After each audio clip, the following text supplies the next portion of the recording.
À la ville d'Amos, on avait envie de vous montrer c'était quoi le cheminement de l'eau usée à la maison entre le moment que l'on tire la chasse d'eau ou qu'on part un lave-vaisselle ou qu'on fait du lavage et ça jusqu'à la finalité de son traitement.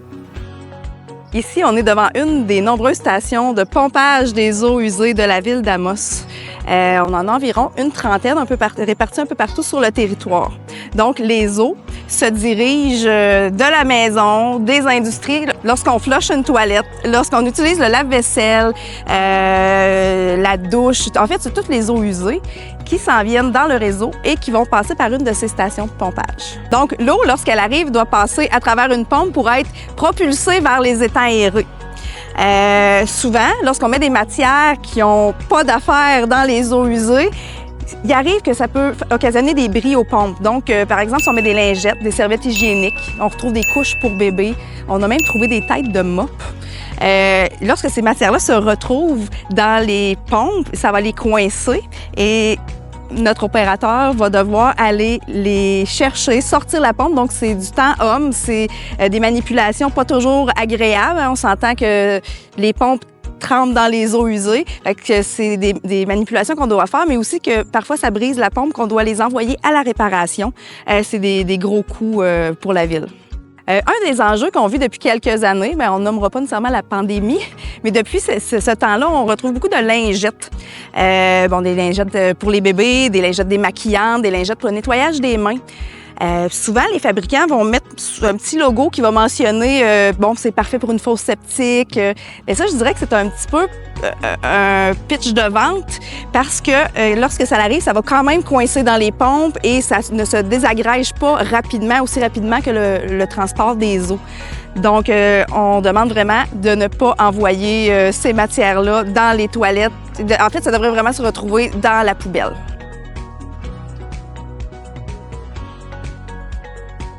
Maintenant, on est rendu à la station des eaux usées de la ville d'Amos, qui est en service depuis la fin de l'année 1997. Ici, on reçoit les eaux qui proviennent des résidences de la ville d'Amos, des citoyens, donc le domestique, mais on reçoit aussi le commercial, l'industriel. On reçoit une petite partie des eaux de pluie, mais on reçoit aussi les eaux en provenance de Picogan et du lieu d'enfouissement technique. Ici, l'eau arrive, toutes les eaux des égouts arrivent, ils passent dans un dégrilleur. C'est un genre de tamis qui sert à prendre les déchets qui ne vont pas dans les bassins. Ce qui veut dire applicateur de serviettes de tampons, serviettes sanitaires, des barbouillettes, lingettes. On retrouve de tout à peu près dans les égouts. On peut voir même des portefeuilles, des téléphones, de l'argent. À peu près tout se ramasse là. On ne serait pas censé avoir jamais d'autre chose que du papier de toilette et puis des matières fécales. Il y a juste une place qu'il y a un dégrilleur, c'est ici. Les autres stations n'ont aucun dégrilleur, donc ça passe dans les pompes et ça s'en vient tout ici et tout se fait nettoyer ici. Le dégrilleur, je le vide à tous les jours de la semaine. Il n'est jamais plein, à part s'il y a de grosses pluies ou qu'il y a eu des problèmes dans une des stations. Donc, une fois l'eau dégrillée, enlevée de toutes ses impuretés physiques, elle se dirige dans le premier bassin. Les bassins sont aérés. On a 789 aérateurs qui vont donner de l'oxygène un peu aux bactéries qui sont déjà présentes dans l'eau. Puis, c'est comme on donne un petit coup de pouce à ces micro-organismes-là pour dégrader les matières organiques. Ensuite, il va y avoir un dépôt des matières au fond. Les matières solides vont se déposer au fond de l'étang, puis vont cheminer pendant 21 jours à travers les deux bassins avant de se rendre à l'exutoire dans la rivière Aricana.